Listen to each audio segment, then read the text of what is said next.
നമസ്കാരം. പുതിയ ഫിനാൻഷ്യൽ ഇയറിൽ ബിൽ നമ്പറുകളും മറ്റു ഡോക്യുമെന്റ് നമ്പറുകളും 1 മുതൽ സ്റ്റാർട്ട് ചെയ്യണമല്ലോ. അത് എങ്ങനെയാണ് സെറ്റ് ചെയ്യുന്നത് എന്ന് നോക്കാം. അതിനായി യൂട്ടിലിറ്റീസ് മെനുവിൽ റീസെറ്റ് ഡോക്യുമെന്റ് നമ്പേഴ്സ് എന്ന മെനു എടുക്കാം.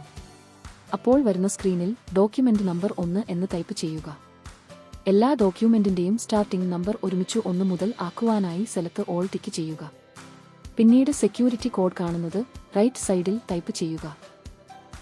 റീസെറ്റ് എന്ന ബട്ടൺ ക്ലിക്ക് ചെയ്യുക. ഓക്കെ കൊടുക്കുക. ഇപ്പോൾ എല്ലാ ഡോക്യുമെന്റ് നമ്പറുകളും സ്റ്റാർട്ടിംഗ് 1 ആയി കഴിഞ്ഞിരിക്കുന്നു. ഇനി ഈ സ്ക്രീൻ ക്ലോസ് ചെയ്തു ഒരു ബില്ലിംഗ് ചെയ്തു നോക്കാം.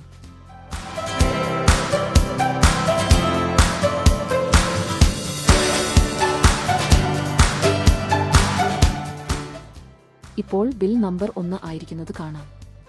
ബിൽ നമ്പറിന്റെ പ്രിഫിക്സ് ആൻഡ് സഫിക്സ് സെറ്റ് ചെയ്യുന്നത് എങ്ങനെ എന്ന് വിശദീകരിക്കുന്ന വീഡിയോ ഞങ്ങളുടെ യൂട്യൂബ് ചാനലിൽ അവൈലബിൾ ആണ്.